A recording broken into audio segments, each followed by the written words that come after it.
Paano nga ba gumawa ng kamote chips? Una po, ugasan po muna natin ang ating kamote para po malis yung mga putik at lupa na nakakapit. Tapos po, babalatan po natin. Yan po, konti lang po ang ating gagawin. Tapos po, after mabalatan, hugasan po ulit natin para po malinis siya.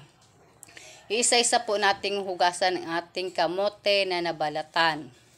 After po natin hugasan isa-isa ang kamote, ay ihiwain na po natin ng pahaba ang kamote.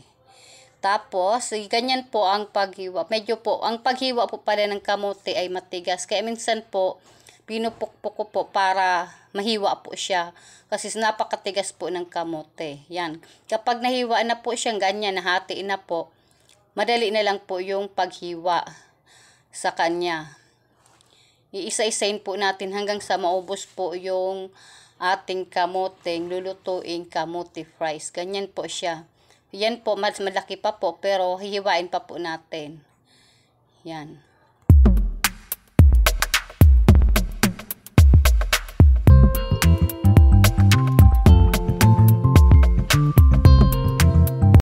Ganyan po ang hiwa ng ating kamote fries. Pahaba po siya. Kapag nahiwa na po natin lahat, ay lalagyan po natin ng asukal. Paunti-unti lang po, tapos hahaluin po natin ng maigi. Konti-konti lang po, ganyan po.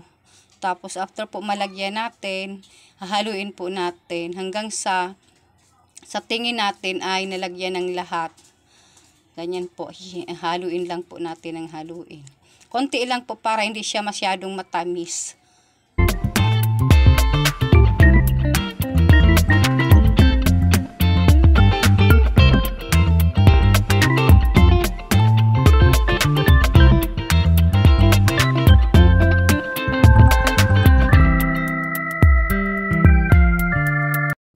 After po nating malagyan ng asukal, tapos sa tingin natin ay nalagyan na po ng lahat, ay magpapainit na po tayo ng kawali. Tapos po, pag mainit na po ang kawali, lalagyan po natin ng mantika.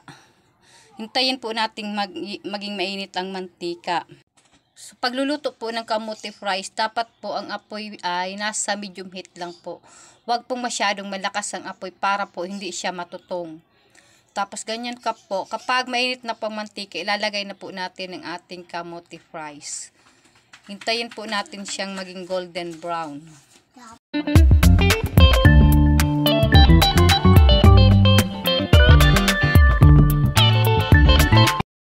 Sa pagprito po ng kamote ay pwede po natin pagsama-samahin siya. Kahit po magdikit-dikit siya, pwede po. Tapos after po, pag ganyan na po, pag-iwaywalayin po natin para po lahat sila ay maprito. Hihintayin lang po natin maging golden brown ang mga kamote bago po natin siya hanguin.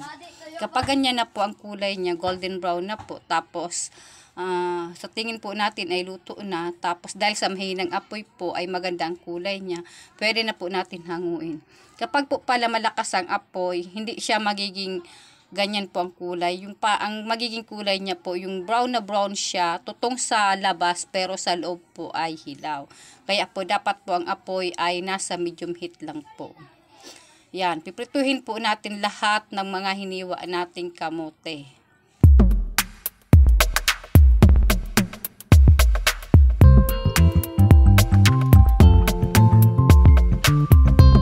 Paulit-ulit lang po na proseso sa pagprito hanggang sa maubos po natin ang ating kamote. Tapos para po mas lalong masarap ang ating kamote fries, pwede po nating lagyan ng ketchup na sausawan. Ganyan lang po ang paggawa ng kamote fries.